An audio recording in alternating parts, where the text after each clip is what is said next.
Hello everyone! Kumusta po kayong lahat? At ito na po yung update sa aking pinapagawang bahay. Ayan po, nagbibiga na po sila. Nilalagyan na nila yung palibot.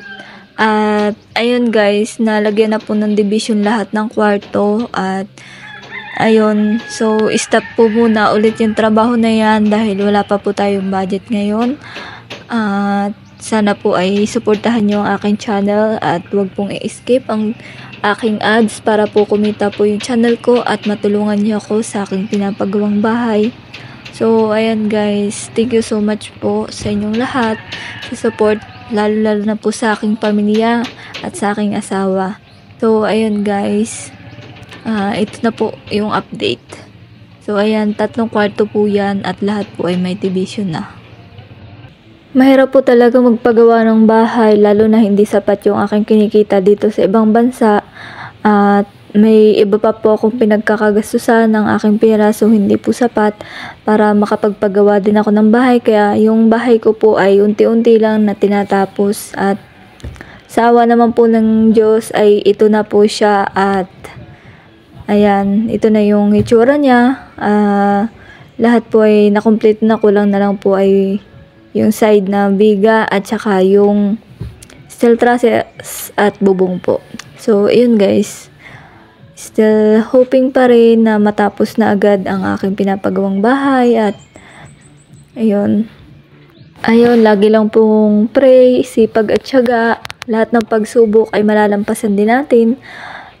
Kung lagi tayo magpipray, magtiwala tayo kay God at hindi naman tayo bibigyan ng problema ni God na hindi natin masusolusyonan. So, ayun, kahit na marami akong problema, marami din akong iniisip at stress din dito.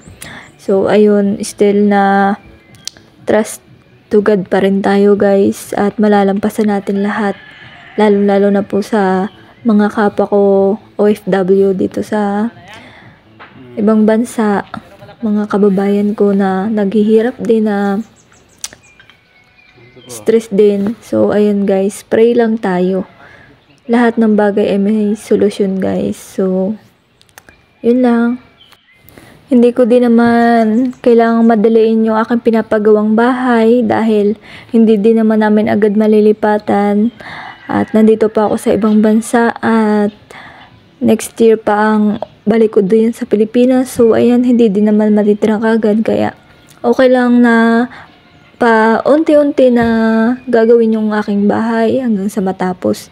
Para pagbalik ko ng Pilipinas, meron na kaming matutuluyan ng aking asawa at pwede na din magbakasyon ang pamilya ng asawa ko. So, ayan, makakapunta na rin sila dito dahil guys, hindi pa sila nakakarating sa aking lugar dito sa probinsya, sa Bordeaux guys, Polillo Island. So, ayan guys, dito po yan sa aming probinsya sa Quezon.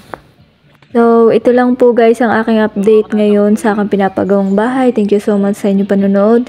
Please like, share, and subscribe and don't skip the ads. Yun lang guys. Bye!